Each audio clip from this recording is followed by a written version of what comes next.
ಕಾಶಿ ಜ್ಯೋತಿರ್ಲಿಂಗ ದರ್ಶನ ಪಡೆಯಬೇಕೆಂಬುವವರಿಗೆ ಇಲ್ಲಿದೆ ಸಂತಸದ ಸುದ್ದಿ. ಶಿವಮೊಗ್ಗದಿಂದ ಹೊರಡಲಿರುವ ಕಾಶಿ ಅಯೋಧ್ಯ ಯಾತ್ರೆಯಲ್ಲಿ ಹಿಂದೂ ಸಂಪ್ರದಾಯದ ಪ್ರಮುಖ ಯಾತ್ರಾ ಕೇಂದ್ರವೆಂದು ನಂಬಲಾದ ಕಾಶಿಯ ಜ್ಯೋತಿರ್ಲಿಂಗ ದರ್ಶನ, ಅಯೋಧ್ಯ, ಸೀತಾಮಡಿ, ಗಯಾ ಮತ್ತು ಬುದ್ಧಗಯಾ ಕ್ಷೇತ್ರಗಳಿಗೆ ಭೇಟಿ ನೀಡಲಿದ್ದೇವೆ. ತಿಂಡಿ ಊಟದ ವ್ಯವಸ್ಥೆ ಜೊತೆಗೆ ವಿಶ್ರಾಂತಿ ಪಡೆಯಲು ರೂಮ್ ವ್ಯವಸ್ಥೆ ಕೂಡ ಇರುತ್ತದೆ. ಜೊತೆಗೆ ಈ ಯಾತ್ರೆಯಲ್ಲಿ ಅನುಭವವುಳ್ಳ ಗೈಡ್ಗಳು ಕೂಡ ನಮ್ಮ ಜೊತೆ ಪ್ರಯಾಣಿಸಲಿದ್ದಾರೆ. ನೀವು ಕೂಡ ಈ ತೀರ್ಥ ಕ್ಷೇತ್ರಗಳ ದರ್ಶನ ಪಡೆಯಬೇಕೆಂದರೆ ಹಿಂದೆ ಕರೆ ಮಾಡಿ.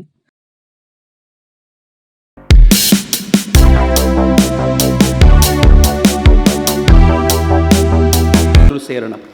ಇವತ್ತು ಶೈಲೇಶ್ ತಿಲಕ್ ಅವರು ಬಂದಿದ್ದಾರೆ. ಅವರು ಬಾಲಗಂಗಾಧರ್ ತಿಲಕರ ಕುರಿತಂತೆ ಬಹಳ ಗಂಭೀರವಾದ ಮಾತನ್ನು ಹೇಳಿದರು. ನಾನು ಒಂದೇ ಒಂದು ಆ್ಯಡ್ ಮಾಡ್ತೀನಿ ಅದಕ್ಕೆ. ಬಾಲಗಂಗಾಧರ್ ತಿಲಕರ ಕಿರಿಯ ಮಗನ ಹೆಸರು ಶ್ರೀಧರ್ ಪಂತ್ ತಿಲಕ್ ಅಂತ. ಭಾಳ ಜನರಿಗೆ ಗೊತ್ತಿರಲ್ಲ. ಶ್ರೀಧರ್ ಪಂತ್ ತಿಲಕ್ ಅಂತ ಅವರು ಕಿರಿಯ ಮಗ. ಶ್ರೀಧರ್ ಪಂತ್ ತಿಲಕರನ್ನು ಯಾಕೆ ನೆನಪಿಸ್ತಾ ಇದ್ದೀನಿ ಗೊತ್ತಾ? ಶ್ರೀಧರ್ ಪಂತ್ ತಿಲಕರದ್ದು ಅಕಾಲಿಕ ಮೃತ್ಯು, ಆತ್ಮಹತ್ಯೆ ಮಾಡಿಕೊಂಡ್ರವರು. ಆತ್ಮಹತ್ಯೆ ಮಾಡ್ಕೊಂಡಿದ್ದು ಯಾಕೆ ಅಂತಂದರೆ, ಬ್ರಾಹ್ಮಣ ಸಮುದಾಯದಲ್ಲಿ ಹುಟ್ಟಿದ್ರೂ ಕೂಡ ಅತ್ಯಂತ ಕ್ರಾಂತಿಕಾರಿಯಾಗಿ ತಳಮಟ್ಟದ ಸಮುದಾಯದ ಜನರನ್ನು ತನ್ನ ಮನೆಗೆ, ತನ್ನ ಕಚೇರಿಗೆ, ಸ್ವತಃ ಬಾಬಾ ಸಾಹೇಬರನ್ನು ಪದೇ ಪದೇ ಕೇಸರಿ ಕಚೇರಿಗೆ ಆಹ್ವಾನಿಸಿ ಕಾರ್ಯಕ್ರಮ ಮಾಡಿಸ್ತಾ ಇದ್ದವರು ಶ್ರೀಧರ್ ಪಂತ್ ತಿಲಕರು. ಅದ್ಭುತವಾದ ವ್ಯಕ್ತಿ. ಬಾಬಾ ಸಾಹೇಬ್ರದ್ದು ಮತ್ತು ಅವ್ರದ್ದು ಅತ್ಯಂತ ಘನಿಷ್ಠವಾಗಿರುವಂಥ ಸಂಬಂಧ. ಮಿತ್ರ, ಎಷ್ಟು ಘನಿಷ್ಠವಾದ್ದು ಅಂತಂದರೆ I get goose bumps. Sridhar Pant ತಿಲಕರು ಸಾಯೋಕ್ಕಿಂತ ಮುಂಚೆ 3 ಜನರಿಗೆ ಸೂಸೈಡ್ ನೋಟ್ ಕಳಿಸಿದರು. ಒಬ್ಬರು ಸರ್ಕಾರದ ಪರವಾಗಿ, ಬಹುಶಃ ಅವತ್ತಿನ ರಾಜ್ಯಪಾಲರಿಗಿರಬೇಕು. 2ನೇದು ಪತ್ರಿಕೆಯವರ ಒಬ್ಬರಿಗೆ, 3ನೇದು ಬಾಬಾ ಸಾಹೇಬರಿಗೆ ಡೆತ್ ನೋಟ್ ಕಳಿಸ್ಕೊಟ್ಟಿದ್ರು.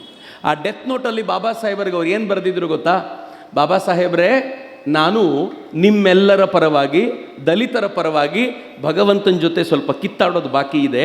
ಅದಕ್ಕೆ ಮುಂಚಿತವಾಗಿ ಹೋಗ್ತೀನಿ, ನೀವಲ್ಲಿ ಬರುವಾಗ ಸ್ವಾಗತಕ್ಕೆ ನಿಂತಿರ್ತೀನಿ ಅಂತ ಬಾಬಾ ಸಾಹೇಬರಿಗೆ ಶ್ರೀಧರ್ ಪಂತ್ ತಿಲಕರು ಬರೆಯೋದಿದೆಯಲ್ಲ, ಇವತ್ತಿನ ದಿನದಲ್ಲಿ ಆದರ್ಶವಾಗಿ ನಿಲ್ಲಬಲ್ಲಂಥದ್ದು.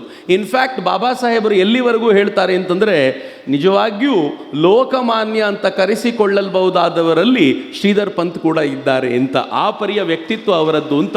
ಆ ಇಡೀ ಪರಿವಾರವೇ ಹಾಗೆ. ಲೋಕಮಾನ್ಯ ತಿಲಕರು ಒಬ್ಬರಲ್ಲ, ಇಡೀ ಪರಿವಾರವೇ ಸಮಾಜಕ್ಕೋಸ್ಕರ ತಮ್ಮಂತ ಸಮರ್ಪಿಸಿಕೊಂಡಂಥ ಶ್ರೇಷ್ಠ ಪರಿವಾರ ಅಂತ ನಾನು ಅತ್ಯಂತ ಶ್ರದ್ಧೆಯಿಂದ ಮತ್ತೊಮ್ಮೆ ನಮಿಸ್ತಾ ಈ ಕಾರ್ಯಕ್ರಮದಲ್ಲಿ ಸ್ವಾಭಿಮಾನಿ ಭಾರತದ ಕುರಿತಂತೆ ಮಾತನಾಡಬೇಕು ಅಂತ. ಭಾಳ ಸಂತೋಷ. ಒಂದೇ ಮಾತಲ್ಲಿ ನಾನು ಹೇಳಿದರೆ ಆಶ್ಚರ್ಯ ಪಡಬೇಡಿ.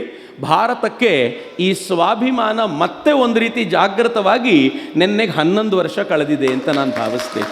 ಯಾಕೆ ಅನ್ನೋದನ್ನು ನೀವು ಯೋಚನೆ ಮಾಡಬೇಕು. ನಾನು ಇನ್ನೊಂದು ಸ್ವಲ್ಪ ಗಂಭೀರವಾದ ಮಾತನ್ನು ಹೇಳ್ತೀನಿ. ಭಾಳ ಜನ ನನಗೆಲ್ಲರೂ ಏನು ಹೇಳ್ತಾರೆ ಅಂತಂದರೆ, ಚಕ್ರವರ್ತಿ ಮೋದಿಯವರನ್ನ ತುಂಬ ಇಷ್ಟಪಡ್ತಾನೆ, ತುಂಬ ಹೊಗಳ್ತಾನೆ ಅಂತ. ನಾನು ಮೋದಿಯವರನ್ನ ಯಾಕೆ ಇಷ್ಟಪಡ್ತೀನಿ ಅಂತಂದರೆ, ಮೋದಿ ಈ ನೆಲಕ್ಕೆ ಹತ್ತಿರವಾಗಿದ್ದಾರೆ ಅಂತ. ಮೋದಿ ಈ ಭೂಮಿಗೆ ಹತ್ತಿರವಾಗಿದ್ದಾರೆ, ಇಲ್ಲಿನ ಧರ್ಮಕ್ಕೆ ಹತ್ತಿರವಾಗಿದ್ದಾರೆ, ಈ ನಾಡಿಗೆ ಹತ್ತಿರವಾಗಿದ್ದಾರೆ. ಈ ನಾಡಿನ ಕೇಂದ್ರ ಯಾವುದು ಅಂತ ನೀವೇನನ್ನು ಗುರುತಿಸ್ತೀರೋ, ಭಾರತದ ಕೇಂದ್ರ ಇದು ಅಂತ ಹೇಳಿ ಅದು ಮೋದಿಯಲ್ಲಿದೆ. ಭಾರತದ ಕೇಂದ್ರ ಸ್ತ್ರೀಯರನ್ನು ಗೌರವಿಸೋದು. ಮೋದಿಯವರು ನೋಡಿದ್ದೀರಾ? ಯಾರಾದರೂ ಹೆಣ್ಮಕ್ಕಳು ಬಂದರೆ ಹೇಗೆ ಗೌರವಿಸ್ತಾರೆ? ತಲೆ ಬಾಗಿಸಿ ನಮಸ್ಕಾರ ಮಾಡ್ತಾರೆ. ವಾ, ಯಾರೋ ನಮ್ಮವರೇ ಅಪ್ಪ ಇವರು ಅಂತ ಅನ್ನಿಸುವಷ್ಟರ ಮಟ್ಟಿಗೆ ಭಾರತದ ಗೌರವದ ಕೇಂದ್ರ ಇರೋದು ಮಂದಿರಗಳಲ್ಲಿ ಅಂತಂದರೆ, ನೀವು ಮೋದಿಯವರನ್ನು ಮಂದಿರಕ್ಕೆ ಹೋದಾಗ ನೋಡಬೇಕು, ಯಾವತ್ತಾದರೂ ಪಂಚೆ ಜಾರೋ ಥರ ಕಟ್ಕೊಂಡಿದ್ದು ನೋಡಲೇ ಇಲ್ಲ ನಾನು. ಯಾರು ಕಟ್ಕೊಂಡಿದ್ರು ಅಂತ ನಿಮ್ಗೆ ಗೊತ್ತಾಗಿರುತ್ತೆ ನಾನು ಹೇಳುವಾಗ. ಯಾವತ್ತಾದರೂ ಮೋದಿ ಅನಿವಾರ್ಯವಾಗಿ ಎಕ್ಸ್ಟ್ರಾ ವಿಭೂತಿ ಬಳಕೊಂಡಿರೋದನ್ನು ನಾನು ನೋಡಲೇ ಇಲ್ಲ.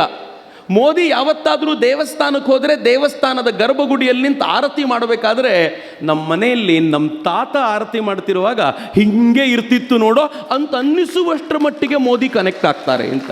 ಮಿತ್ರ, ಕಳೆದ 11 ವರ್ಷಗಳಿಂದ ಭಾರತದ ಈ ಅಂತಃಶಕ್ತಿಯ ಪುನರ್ಜಾಗೃತಿ ಏನಾಗ್ತಿದೆಯಲ್ಲ, ಅದ್ಭುತವಾದ್ದು.